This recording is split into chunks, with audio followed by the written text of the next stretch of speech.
Support for the Klyph Notes podcast comes from Acapella Apparel, an idea born from a love of hip-hop, funk, and soul music and its surrounding cultures. With fashion being a huge visual part of the cultures, they've created expressive images to pay homage, invoke nostalgia, and showcase the elements that make up the lifestyle and cultures of these genres. Acapella, apparel for the music lifestyle. For more information, check out acapella.com. That's AKEPELE.com. Check 1 2. Peace, world. Yo, before we get into this episode, man, I got a pretty big announcement I want to share with y'all. The Klyph Notes podcast, it is now one of the very first podcasts that has a skill on Alexa. So for all my listeners out there who have Alexa, now what you can do is you can just enable it on any Alexa device. So really all you got to do is say, Alexa, enable Klyph Notes podcast. And you'll be able to listen to the Klyph Notes podcast whenever you want on any Alexa enabled device. So do that for me, man. And then also, I need all my folk to rate and comment on the podcast. Let's spread the word, continue to grow this movement. Once again, man, Alexa now has the Klyph Notes podcast as a skill. So you can just enable us on any Alexa enabled device. All right, y'all, let's get into this episode.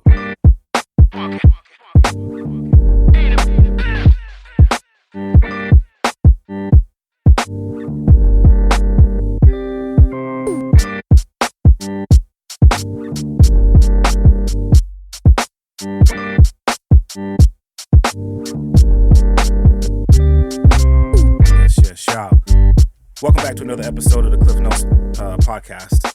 Big ups to my man Theory Has It for doing the official theme for the Klyph Notes podcast, man.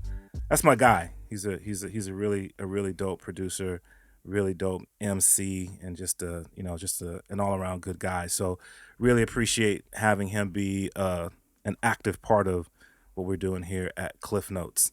All kinds of stuff to touch base on, man. I have to apologize. I'm gonna come back next time and name drop, but we've had a number of people who have shouted me out on social media and said that they've been checking out the podcast and really appreciate the guests that we've had on. So big ups to you. I promise I'm gonna have your names next time so I can shout you out specifically. But thank you everyone for checking out the podcast. Remember, it is available everywhere you listen to podcasts: Apple Podcasts, Google Play, Stitcher, everywhere. I don't know, wherever you listen to podcasts, you can catch Klyph Notes. Just search for Klyph Notes, Klyph Notes. There's a big announcement that's coming. It's on its way. The next time I record, I'll probably have the announcement ready for you. I will just say this: if you rock with Alexa, it's gonna lead it out there like that. So more stuff happening with the Klyph Notes podcast. If you are looking for ways to support besides just sharing the word, we have via the 3-7 Limited store just got a new stock or new grouping or more merch in stock. So we got new DJ Klyph the Big K t-shirts that are in everything sizes ranging from small to triple XL. So we covering everybody. So you can head over to the website 37limited.com, or you can get there through the djklyph.com website and check that out. Also, be sure to catch me every Saturday night with Welcome to the Neighborhood, the radio show that broadcasts on X-Ray FM. If you're in the Portland metro area, it's 107.1 FM and 91.1 FM. Vancouver, Washington, 99.9 FM. You can stream it online at xray.fm. And there's also the X-Ray FM mobile app. And then got some other things that we're working on, so you definitely want to stay connected. Every last Thursday, I help out with the monthly hip-hop showcase Mic Check, and you can check out the website, www.miccheckpdx.com, for more information on that event. And yeah, man, a lot of stuff happening. So be sure to hit me up, DJ Klyph, all over social media at DJKLYPH on Twitter and Instagram, DJ Klyph Facebook, or you can hit me up direct, it's Klyph, Klyph, at djklyph.com. All right, y'all. We're gonna get into this one. This is gonna be a cool episode, man. I'm actually really excited to hear from this cat, because it's really interesting when you hear him and then you hear what he does, and who he's connected with. It's really just kind of crazy. But all right, enough from me, man. Let them know who you are. What's up, Portland? This is Luvjonez, Luvjonez. That's it. What's up, Luvjonez music on all things social media. Right. How you doing, B? Good, very good. Yeah, Yeah. man. Look, it's good to have you here, bro. It's good to be here. No doubt. All right, so right off top, man, I just got to let you know. A few weeks ago, I had an opportunity. I've been playing the new JMO Gang project. Oh yeah. And so That's a few my weeks guy. ago, I had an opportunity to have J57 on the radio show, do an interview, talking about the project, some of the other things that that he's been working on. And I name dropped you, of course. I was like, yeah, my guy Luvjonez. He's like, oh yeah, I love that dude. So you running some good circles, B. Yeah, no, he's Brooklyn family. Yeah, I miss seeing him. Him and all the cats I used to know out in Brooklyn. Yeah. We've all kind of moved all over the place, but he's like the hardest working dude that I've ever met personally. Yeah. Like and to watch him grow since I met him has just been crazy. Yeah. Leaps and bounds, big time. Well, it's funny that you say that, because during our conversation, as he was running down many of the projects that he's working on, that's one of the things that I made note of. I was like, bruh, like, you're so busy. How do you manage it all? And he ran it down, like how he keeps everything in motion. And it's like, that dude is busy, but he continues to put out good quality work, man. Yeah, it's because of him I learned, like, I mean, I don't obey it necessarily, but like when you try to reach him during the day, you can't. He like turns his phone. He puts it on airplane mode, so like he can't be distracted. And I was like, that is a good idea. I was like, no more like stopping what you're doing in the middle of, if you're really focused on something. And he doesn't turn it on till later in the day, and that's when he kind of returns emails and texts and stuff like that. So yeah, whenever you reach out to him and you don't hear from him for a while, it's because he's busy, but he'll get to it. So that's what's up. Yeah, I learned that from him. So for all you artists out there, man, there's a little productivity tip for you. And turn your phone off. Get your stuff done. Yeah. So you touched on it a little bit, but I wanna go back, man, and get back to your roots a little bit in terms of where you're from, how you got started. You've been in Portland for a minute, but where did it start for you? I'm originally from Kentucky. That's how I know Theory has it. I wanted to shout him out too, because there are very few Kentucky hip hop cats that still make music consistently, I guess, and he's definitely one of them. So I'm glad to call him a friend and colleague. But yeah, from small town Kentucky, Hopkinsville. Nobody knows where that is. It's near Fort Campbell, which also many people don't know where that is. The nearest big city is Nashville, Tennessee. Oh, word. Okay. So yeah, but my parents are from Pasadena, California, and Brooklyn, New York. Okay. So like they raised me and my brother in Kentucky, but we traveled to all these places when I was a kid. So I feel I had like a weird long time connection to New York, even though I didn't actually live there until I was in my early 20s. Got you. Yeah. So did you start music before that? I think I'd always kind of been around music. Like my dad played guitar. I just kind of plunked around on it. Yeah. But I had friends that were in bands, and I was always kind of drawn to the drums. And I had some friends who did rap, but it was like they kind of went through stages. So they went through like the horrorcore stage. Okay. So they rapped about crazy stuff, but I was often like in the studio, and I used to give him a ride to school. He goes by Roz1 now, but he was Naughty Slayers back then. Okay. We all have gone through stages. No doubt. But yeah, just hanging out with him and like having, like even seeing kind of low budget hip hop being made, I was like, I want to do that. So like, I had a friend who had a computer program. This was like unintentionally like Fruity Loops before that even existed. Like it was like some kind of weird CD-ROM beat maker thing. And I got hooked. I was just like, I want to use my own drums for this. I want to bring in my own samples. And it was kind of ridiculous actually, because there's a lot of manual labor involved, but it got put the bug in me, and so I've been making music forever, but I didn't confidently like release anything until like 2011, I think. Okay. Yeah. Okay. So going through that process, did that what influence did that have on how you make music? Now, the reason I ask is because one of the great things that has happened, I think, uh, with the progression of technology is there are a lot of pretty easy ways to get into beat making, putting beats together. Right. And we should, take a moment to talk about the fact that there is a difference between making beats and production. Right. But like you said, having to do things manually, having to go through that process, what influence did that have on how you work now? I think I when I picture beats when I'm sitting down to make something, I tend to think of it in chunks, like little 10-second, 2-second chunks, Mm. because of that early kind of production method. Like I was always trying to find a few little like loopy sections to fit into that skeleton of that super whack CD-ROM program. But now that's how I listen to music. Like even if I really enjoy the song for what it is, I still think about like how it was structured. So it's kind of like I don't know. I still do that when I listen to vinyl or like samples wherever they come from. I try to find like little, the little DJ Premier snippet type things. Right, Like right. you could take like 3 seconds and turn that into a whole song. Yeah, So yeah, it still informs how I'd make things now. no doubt, no doubt. It's funny because so this is what I was referencing at the top. Listening to you speak, I'm like, nah, you didn't make that. Because it's crazy. Because I realized, I don't remember how we first. I feel like we connected maybe at an event, and then I made the connection with you in theory, Yeah.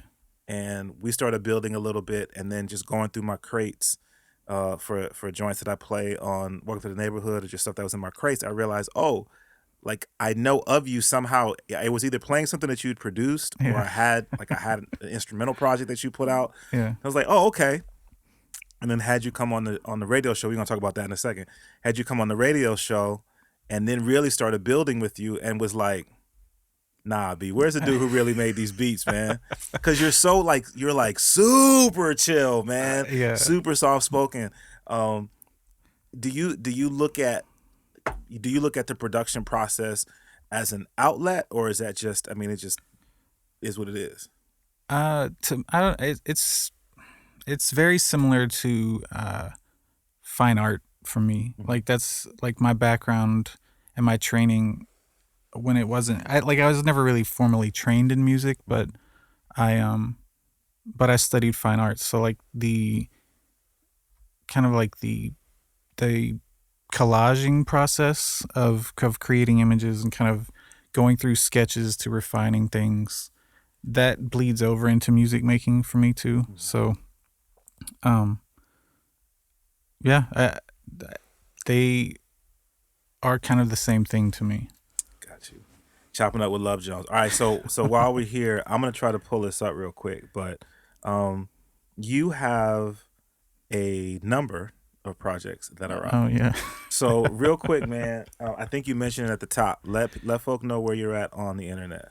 Yeah, so if most everything I've ever made is at least linked through or featured on my website, luvjonesmusic.com, LUVJONEZ, music, MUSIC.com.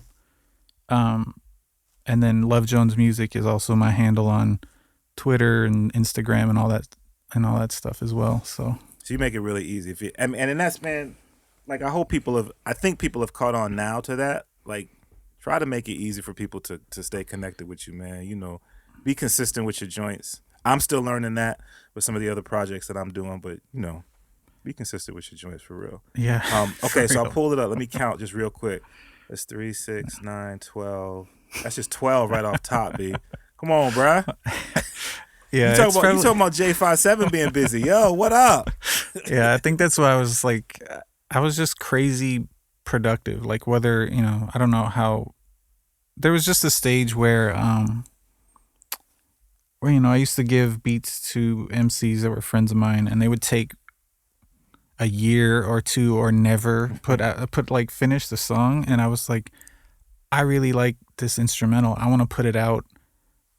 I'm just going to. Yeah. I was like, you can, if you finish the lyrical version, we can put it out and like kind of rethink how to launch it. But it's mine. I made it, and I don't have the patience to wait for a lot of people.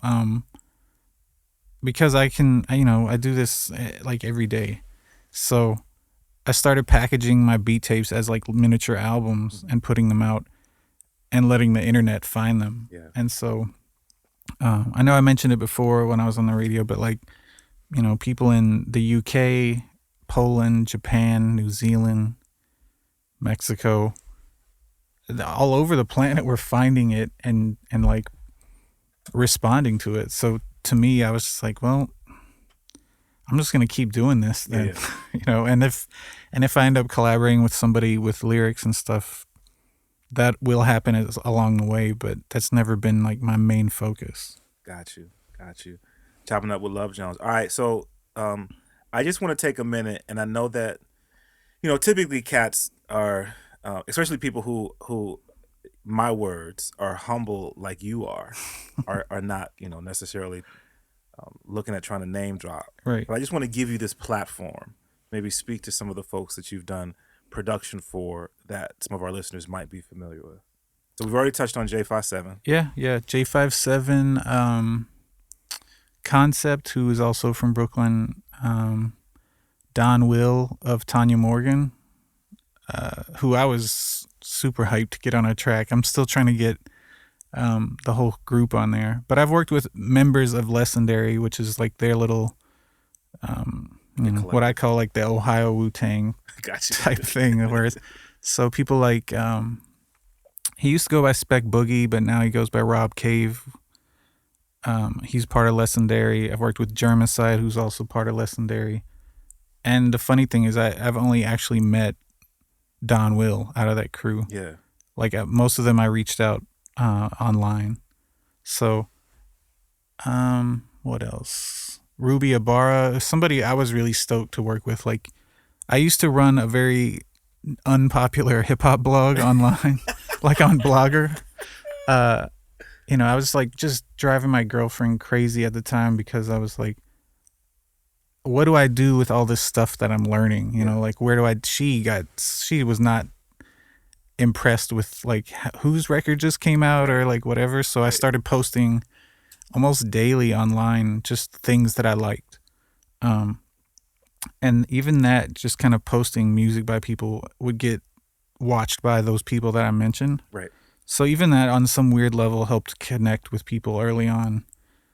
Even if no one really read the blog, you would see your name dropped. I'd make sure to hit your social media handles when I posted it. So that certainly helped build relationships. But I met Ruby because I found a YouTube video of her online rapping to Mad Ism from, do you remember like Channel Live featuring KRS-One? And I was like, she sounds dope on like an older kind of a throwback track. Yeah. I was like, and if she likes that kind of stuff, that's the kind of stuff that I tend to make. So I reached out to her, and she replied within a day, and we just started building from there. And now she's like signed to Beat Rock Records with Bamboo out on the West Coast, and she's blowing up on her own. Like she has MasterCard ads with SZA and everything. And I was like, hey, I used to produce for her. Right. I still send her beats, but we'll see. She's more strategic with how she releases things now. So, but yeah.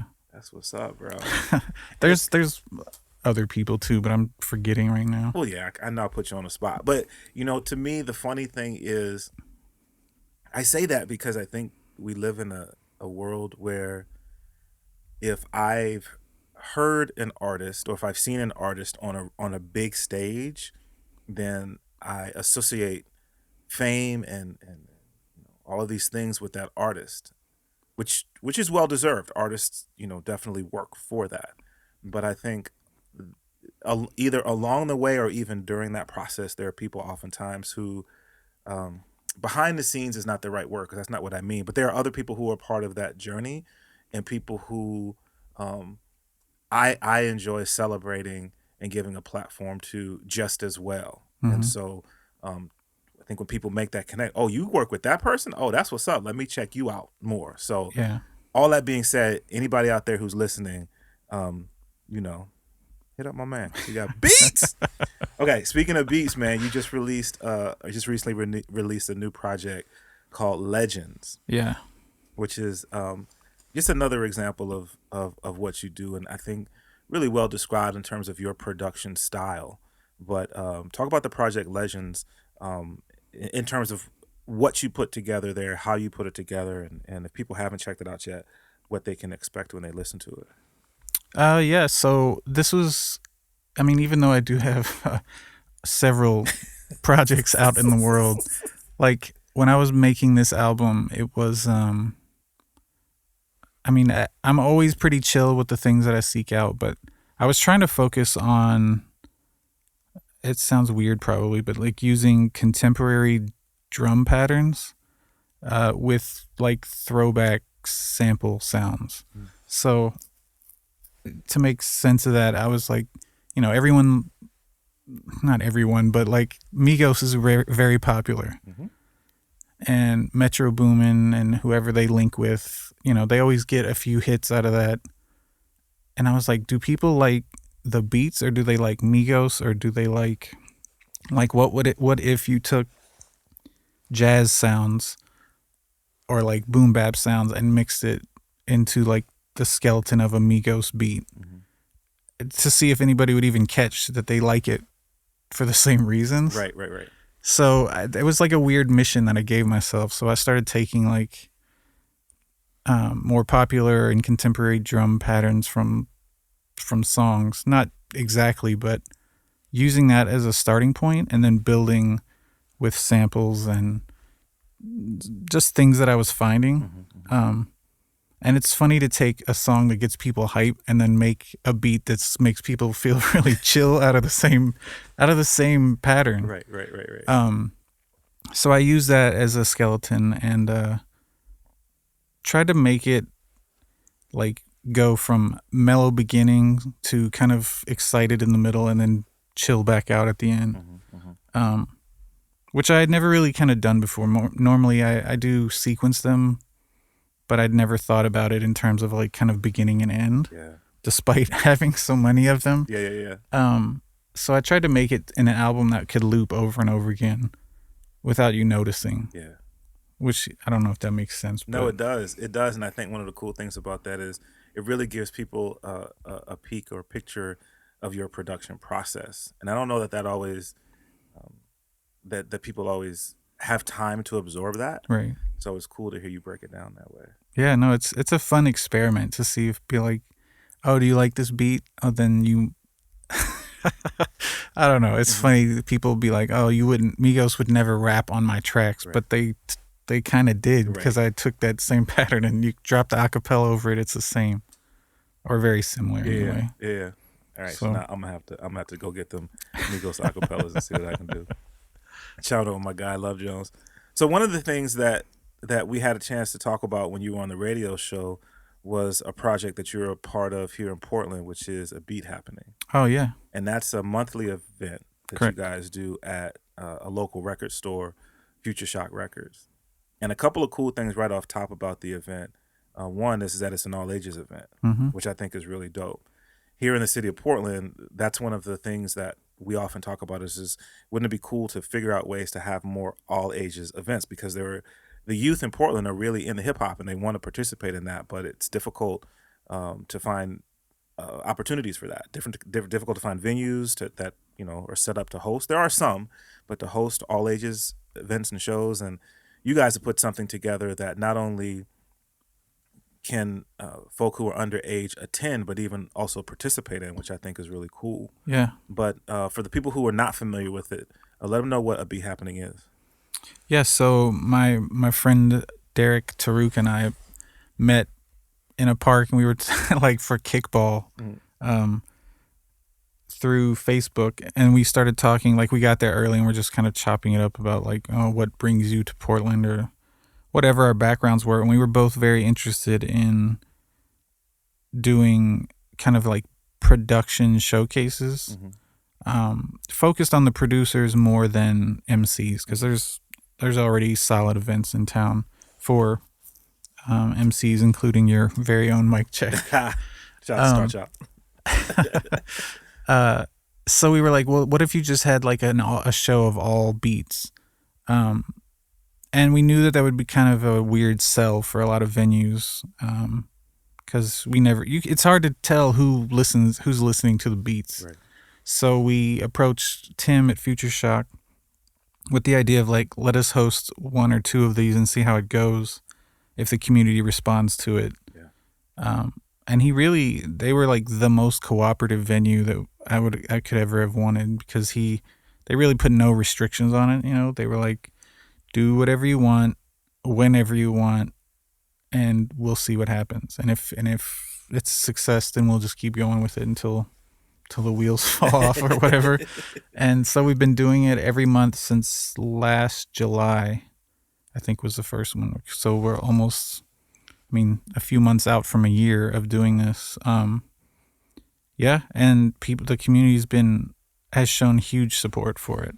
And for something that's free in all ages, and something that we don't charge money for and we don't make any money from, I'm always like really excited by the turnout for these things. Yeah. Like, Future Shock is very tiny, but tons of people show up, like 50. Tim counted 50 plus at the last few shows. So I don't know. To me, that's the biggest blessing of all of it. Yeah. Is that, and it's like new faces every time, and like very often young kids. Like, I don't know if you know, Dead Brains. Yeah. Who's like still in high school. Yeah, and I know of him. Some of the work that he's done. Yeah, so he works with Karma, Rivera, and any number of people. But he played our first show, and he's been coming like consistently to kind of just support. Yeah.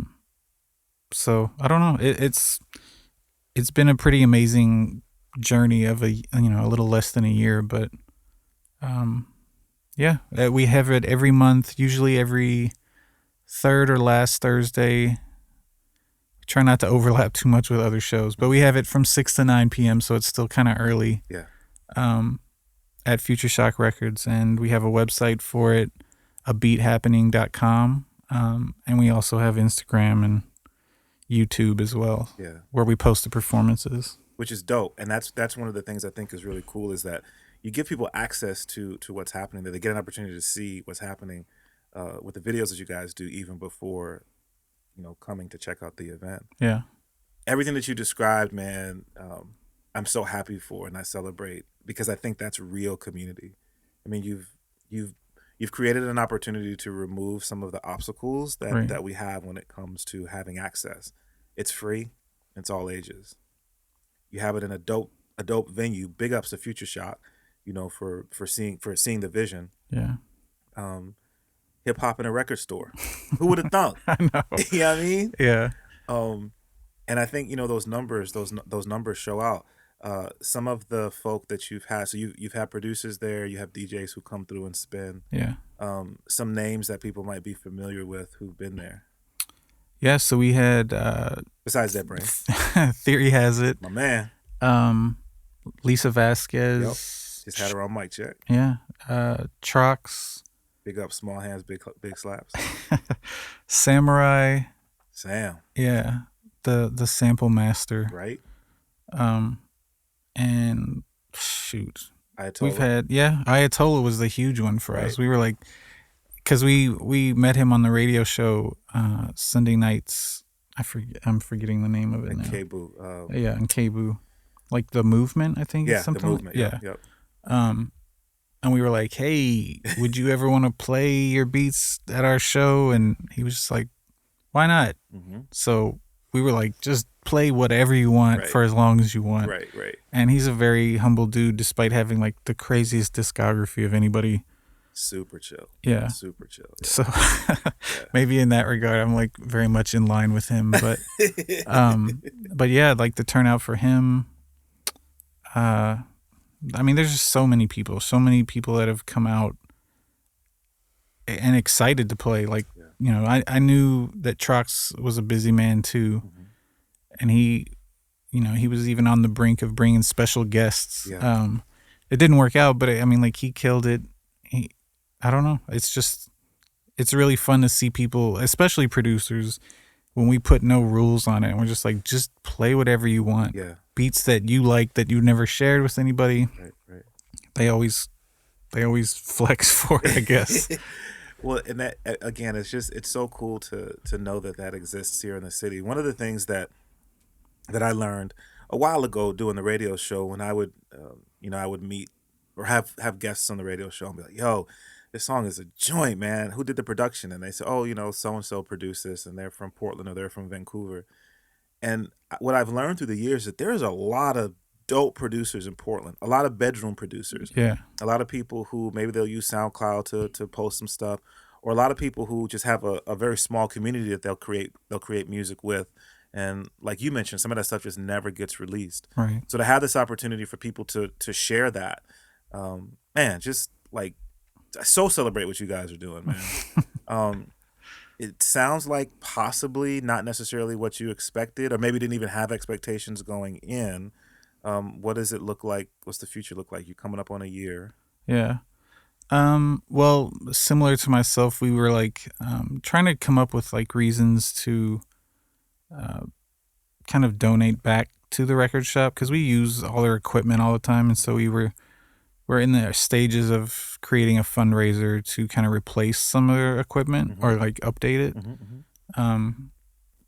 So we're still trying to figure out the logistics of that, like, because we ultimately don't want to charge for this venue. So we're thinking like, people ask about T-shirts and stuff all the time. People love T-shirts, but we have nothing. We had stickers. We gave them all away. So I don't know. We're in the works of trying to expand it into something where there's like merch or a way to give back if you want to, without turning it into any kind of paid venue. Because that was like our main thing, is keep it free and all ages. I don't know. I mean, we've talked about putting out releases. I don't know. We have a bunch of ideas, but we haven't really. Once we pass the year, we'll see. Okay. Yeah. Okay. So I would admonish everybody, check out the website, beathappening.com. abeathappening.com. For I'm sure for information on how you might want to be involved. First, just checking out the event.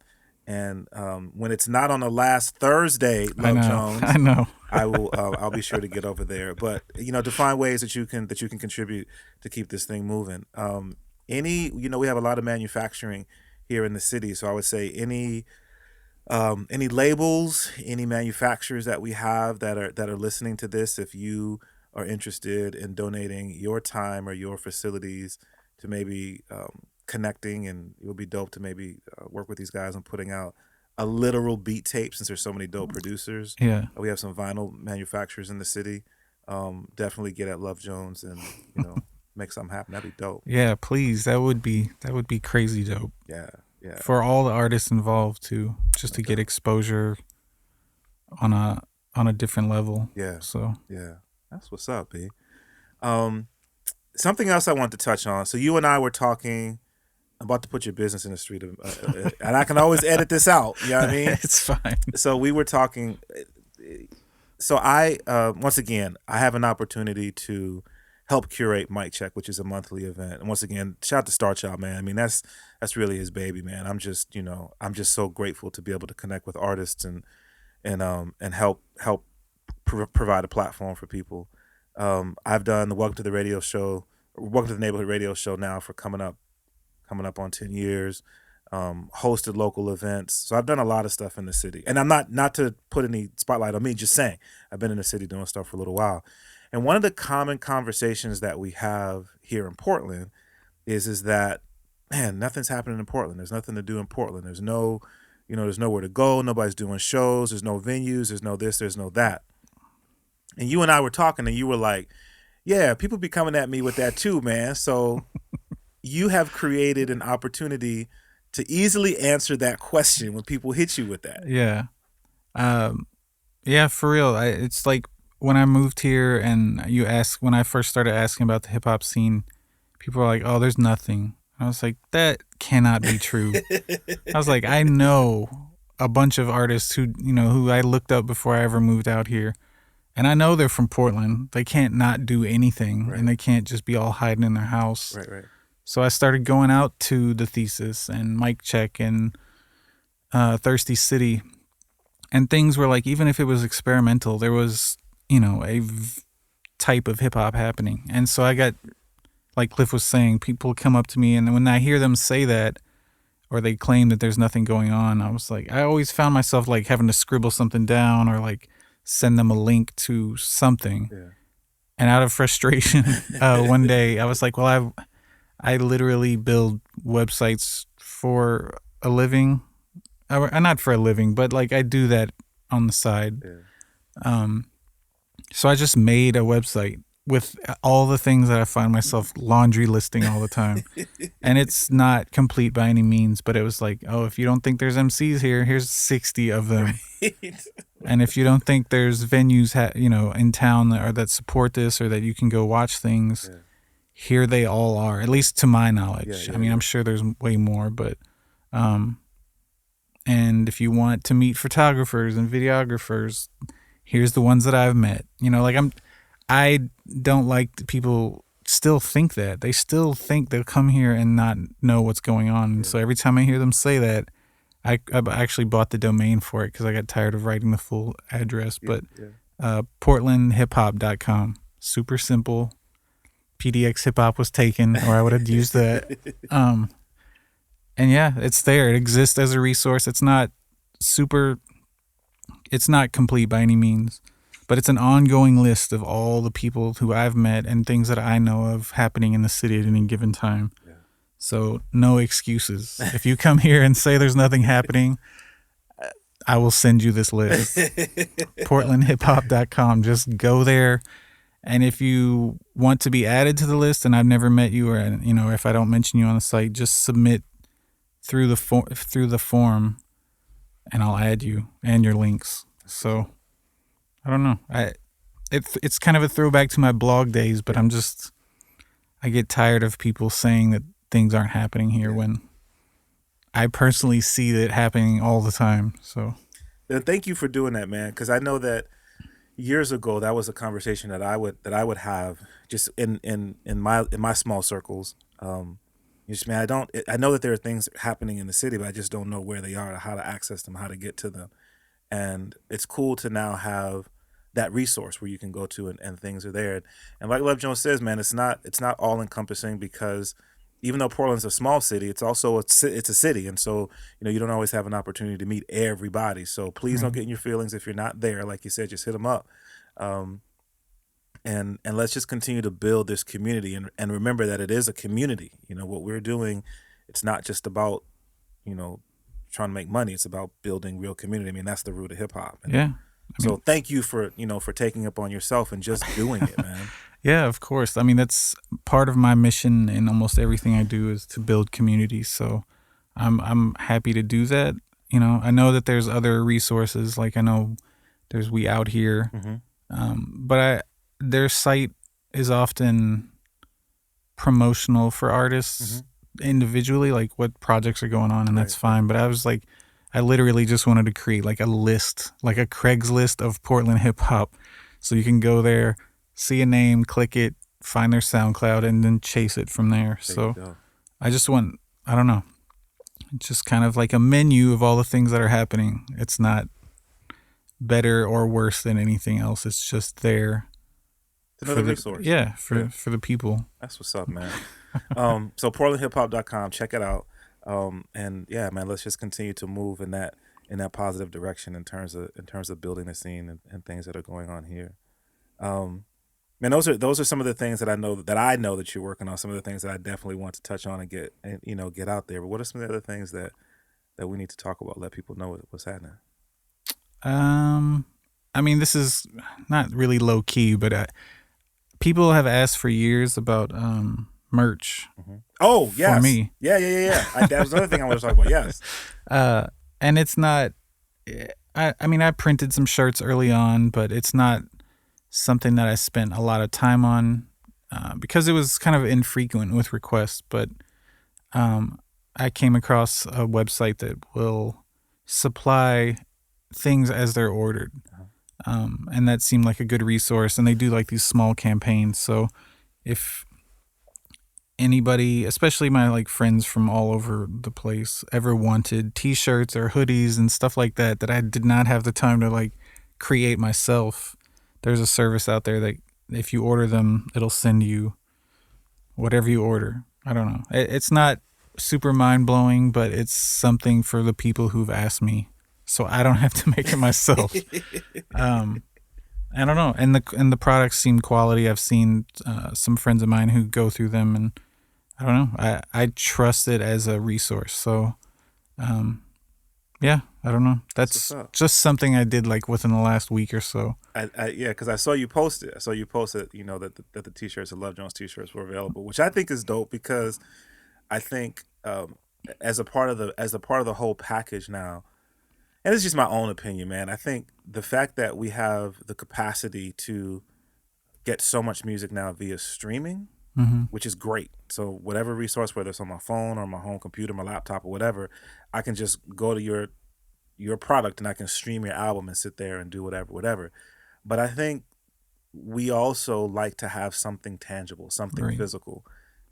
CDs are not what they once were Mm. anymore. As a matter of fact, like I don't even have a CD on my laptop. I My know. CD player on my Even laptop is crazy. MP3s aren't what they used to be. Exactly. So you don't really have anything to touch and hold unless you're doing something like, you know, releasing a specialty cassette or whatever. Right. So to have something, a t-shirt, something that you can rock, not only to connect with the artist, but also to represent and support the artist, I think is dope. So how, if people want to get a t-shirt, how do they do that?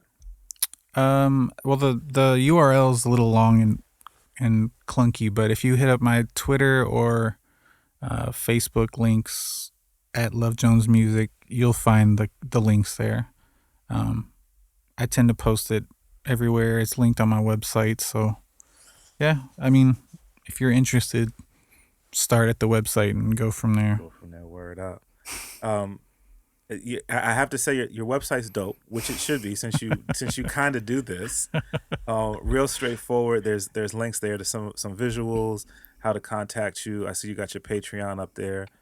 Yeah, Um, that made that was just a campaign to try to make a vinyl. Like I've forever wanted to put something out on vinyl. yeah, It is cost prohibitive. So I was hoping for some public help, but that didn't really work out either. But yeah, I don't know. I try all of those things, all the fundraising things. yeah. So we'll see. I it's been it's been a number of years now. I really want to put out some vinyl, and I'd spoken to. Um, I think I've told the story before, so I can share. I spoke to Matt Nelkin of Liquid Beat Records, who's been putting out records for quite some time, constantly does quality stuff. And I went and just sat with him. I was like, "Yo, man, I'm thinking about putting out, like, I want to put out a 7 inch or just a single. Yeah. I've got all these artists who I love, and I'd love to do something with them somehow." And I talked to a couple of local producers, and they both sent me folders of beats, and I was like, "Yo, these are dope." And then I had two MCs in mind in particular, and I was going to do an A side and a B side. And Matt shared some ideas with me to tie it into some of the other stuff that I was going to do. And I was like, "Yo, this is crazy. Yeah, I'm gonna do this." And then he's like, "Okay, so this is a breakdown of what it might cost." And I was like, "Yeah, there's no way in the world I could do this." Exactly. Like, man, so I feel you. Yeah. I feel you, bruh. I was like, oh, I can get the marbled vinyl Right, and do all these labels. And I was right, like, in my head, I had the grand package, and that thing was going to cost like 3 months rent. right. And I was like, maybe the public will support this. Exactly, That didn't really exactly. work either. But I was like, yeah, I can't.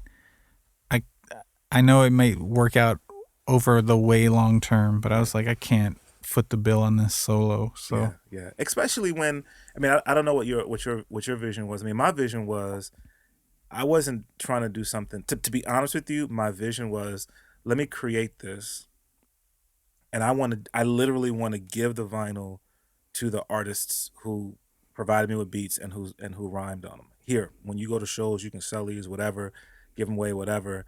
I just wanted to make enough money to pay for it. I wasn't trying to make any money, which I know is oftentimes when you think about somebody putting out vinyl. Oh, I take that back. I know a lot of people sort of have that same vision, But yeah, you got to have that capital just to even get there. But Right.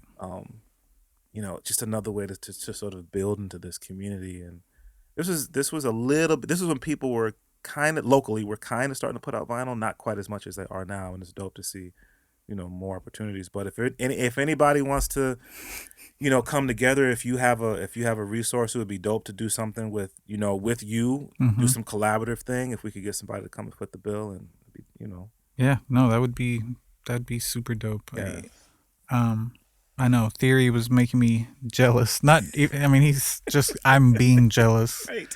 of his Soul Chops, Oh my the vinyl. I was like, man, I need connects like that. right, right. If y'all haven't checked out the Soul Chops yet, man, it's kind of ridiculous, man. Shout out to Kiasu Records for what they did with Theory, putting that out. I think I'm sure the story's been told if you're not up on it. Theory was releasing like a beat tape a month, Mm-hmm. and then for the 12th one, they released Soul Chops on vinyl, and it's kind of fresh. No, it's such a dope build up to it too, Yeah. because it was like every month beat reels coming out, and then to know that it worked out into like ultimately like 11 months of previews, Yeah. and then he dropped a whole new like finished product at the end. I was like, that well done. Right. I was like, that was a good execution. And what an undertaking, man, to to do that, to think every month I'm gonna try to release. Not I'm gonna try to every month I'm gonna release, a beat reel. Yeah. But just shows you how he works. Oh yeah, no, he's something to aspire to as well. Like Trox, there's a bunch. Like every time I see somebody just kind of banging out beats constantly, whether they finish them or not, or wherever they end up, I'm just like, it shows you that it's all about the practice. Like you just gotta keep doing it. Yeah. Yeah. Yeah. As a producer, when you were on Welcome to the Neighborhood, you gave me a couple of tracks that you'd produced, and there were some local cats who spit on them. Um, and you mentioned it a little bit earlier. A lot of times you may work to build with someone, send them some beats, and you're just waiting on folk to rhyme over them. Yeah. Now, where you are in your career, do you still reach out to folk to spit, or are you just focused more just on production and doing what you're doing? Yeah. I mean, it depends. Like I still have an ear. I still like listen to see who's doing stuff, and there's a very distinct like vocal quality that I'll listen for. And if I like it, then I'll reach out to the artist and see. Often you have to go through their manager or something like maybe the feature costs more than I was expecting, but yeah, I mean I'll still reach out and I'll like send the album to people and see what happens, but and then but most of the time I just kind of keep plowing through with the instrumentals because ultimately they don't need MCs on them. Yeah. Like I tend to make like minute and a half, like little 50-second ideas, like they're kind of like audio sketchbooks. Yeah. That work well on their own. Yeah. Like yeah. a lot of people tell me they're good to work to or like ride public transportation Yep. to. Yep. And they sometimes hesitate to tell me that, and I'm like, no, I make it because I do all of that too. Like I need music to work to. I need music to drive around to. I don't know. It's like a cycle for me. So, Yeah. yeah. I mean, I still send the album out to people, but whether or not I end up collaborating with anybody is, I don't know. I don't pursue it to approve of a project before I put it out. Got you. Yeah. And that's a perfect description to folk who haven't heard your stuff yet. And once again, you can check it out just by going to the website luvjonesmusic.com, and there are links to all of his stuff there. That's a very good way, I think, to describe it, because I think listening to your projects, listening through a project, it sometimes I think beat tapes sound like that. Mm-hmm. Like they sound like, oh, that was a dope beat. Now we're moving on to a different beat. I think oftentimes your projects sound like a project. You can feel how you're moving through a project from beginning to end. So when you say they don't really need an MC on them, I don't think you're slighting anybody. I think you're just describing. Nah, I mean it is a complete project. Yeah, no, I mean that's how I envision them too. Like the way they're sequenced is it's kind of like one big mood project, and to me, it's more of a throwback to like, I mean, like Dilla Donuts was something that definitely set the stage for a bunch of producers. But to me, it was like he was the most high caliber producer that I'd ever seen just go all instrumental. Mm-hmm. And I was like, if he can do it, I can do it. I mean, not that I'm on the same level by any means, but I was like, you can put out projects as is. Yeah. You don't even need to, uh, like the way that they wove them all together. It's just like a beat tape that makes sense as an album and it cycles back around beginning and end. I don't know, Yeah. like that. And things like DJ Premier's Deep Concentration stuff. Like there are projects by producers whose work I really adore, or admire, that went all instrumental, Yeah. even if for one song at a time. And I was like, that was always kind of in the back of my head. Like that's what I want to do. Yeah. Yeah. Like the little in between tracks that Pete Rock used to do. Yeah. And I don't know, like it pops up every once in a while and I'll hear it and be like, that's what gets me psyched. Yeah. Do you have any aspirations or any thoughts on producing a full project for an MC? Yeah, honestly, this was a total surprise, but there's like, because I post a lot of what I do on Instagram in like little 50-second clips, I'll just like make little video clips of pictures that I take, and then I might make like a little header graphic for it so you know what the song is. There is a cat from California named who goes by Visualize the Poet, who's always commenting and liking stuff and sending me messages like, "Hey, I really like your work." Out of the blue, one day he's like, check your email, and he sent me a 13-track album that he made off my beats, that he like made all original songs to. Like some of them were conceptual. Like he didn't just freestyle. Like he went into the studio and recorded a full album off of tracks from many different albums. So I was like, man, he really did his research. Yeah.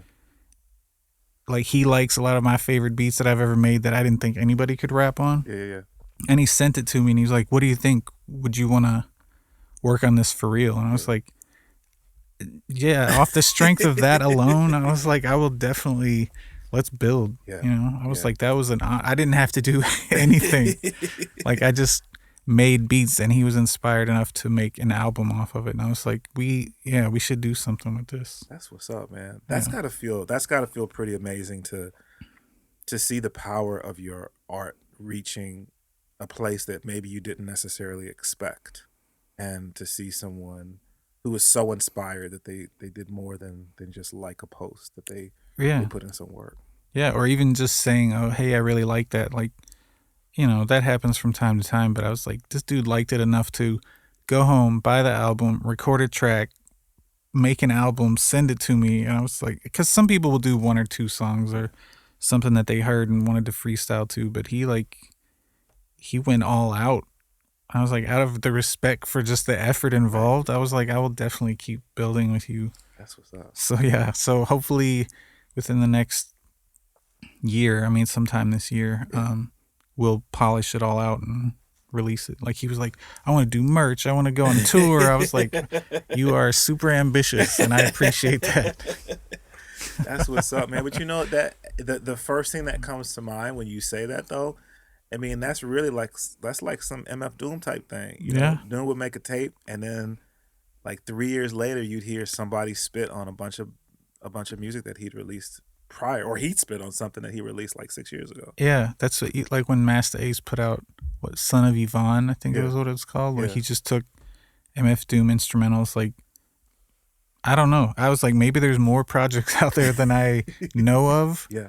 Every once in a while, I'll find stuff on YouTube or somebody made a song, but I don't know. I'm always honored by the fact that anybody would find it and then record a song to it, like whether it's super polished or not. I'm like, somebody heard it and was inspired and wrote something. That's what's up. And it's never, they always kind of catch the mood of the track right too. It's always kind of chill and reflective. Yeah. I don't know. Yeah, but I think that, like we talked about at the top, I feel like that's, in the times that I get to spend with you, I think that's your personality. And listening to your music, I think that comes out in your music side. Yeah, I mean, I think you have to be in that space to work on bringing to work on adding to Yeah. that you've created, which is dope, man. We'll definitely look forward to hearing that project when it comes out. You just released Legend, Oh, I know. That's why I was like, I didn't want to put it out immediately. I right? want to like sit on it for a while, but also because of Legends, and I work with Marmoset Music Mm-hmm. on licensing some stuff, Mm-hmm. and that even picked up too. Like even that as an option for instrumental stuff, Oh, word. where people use them for podcasts or film projects. It's something I never would have even considered as either a source for revenue or even just some way to use my music. But Yeah, they've been working with me and trying to find placements. So even that is another Portland institution that I'm working with, trying to make something later this year as yeah. well. So That's what's up, man. Legends is available right now everywhere: Spotify, Apple Music, Google Play, Tidal, Amazon Music. Anywhere you stream stuff, you can look for Love Jones, and then of course lovejonesmusic.com is the website with links to all your social media. oh, I Like know it's everything is right too there, B. ridiculous. It's like I didn't know I had that many till I plugged them all in. I was Right. like, I don't even check all these I things. know, B. It gets crazy, bro. It definitely gets crazy. Um, aside from being at a beat happening once a month, are you anywhere else on a regular, semi-regular, random basis? I mean, not in terms of playing or like kind of hosting anything. Mm-hmm. I every once in a while I'll pop up. Um, like I hosted an event. Man, I keep talking about theory, but like I had him and Lisa come and play an event that I hosted for Black History Month, I saw that. It's about dope. like the art of production and emceeing. Yeah. Um, so it's like little one-off things like that I'll do.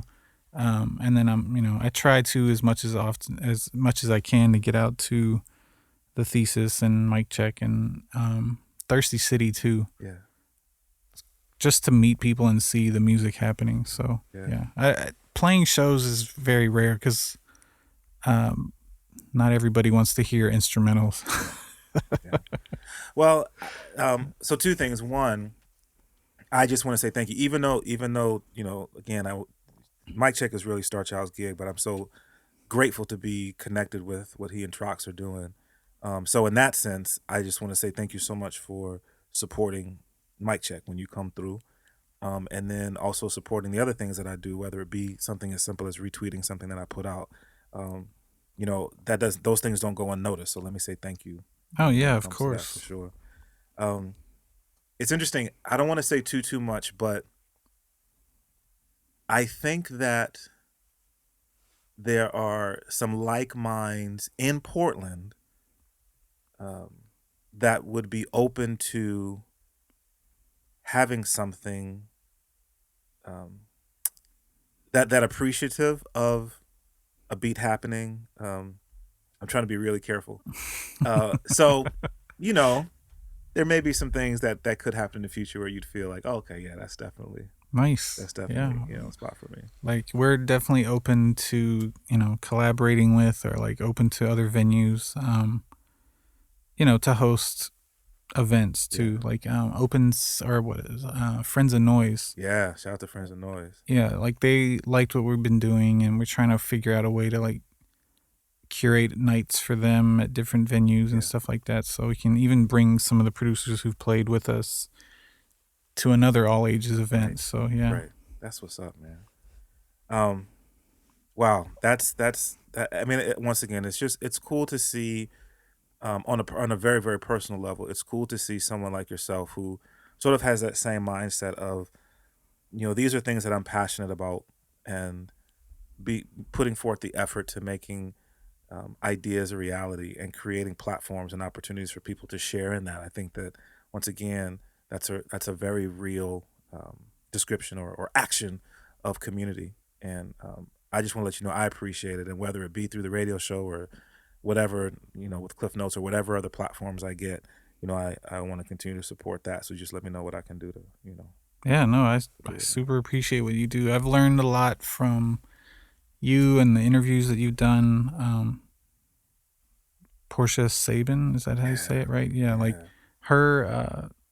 her podcast. The future of what? Yeah, future of what. It's kind of, I've learned, and shout out Brookfield Deuce, of all the people I've met, even very briefly. He gave me a bunch of tips about music production, or not production, publication, like through ASCAP and different things like that. Like, it's just random things that I've learned from people who I've either heard or met here in Portland have helped make me feel more professional. So like, and that's all from just going to events and networking and meeting, taking a chance and saying hi to people. So it's something that really drives me, and I want other people to be able to experience that. So I'm happy to do all of that. And let me know as well if there's anything I can support for you and things that you do. I'm totally down. For sure, bro. We're connected, so anytime. Anything else? Was there anything? No, I think you kind of knocked everything out. That's what's up. Yeah. Well, I just appreciate you coming through and spending some time, man. It's always good. I always enjoy having an opportunity to build with good people, and this platform is a great way to do it. It's a little bit more chill than what we have an opportunity to do on the radio show. Just to be able to sit and chop it up and vibe, and it's always a good time. So thanks for coming through, bro. Yeah, thank you, Portland. Thank you, X-Ray. Thank you, DJ Klyph. For sure, man. Once again, big ups to my folk over at Acapella Apparel for all that they do. You can check them out at acapella.com. That's AKEPELE.com. And their constant support of the Klyph Notes podcast. Dope gear.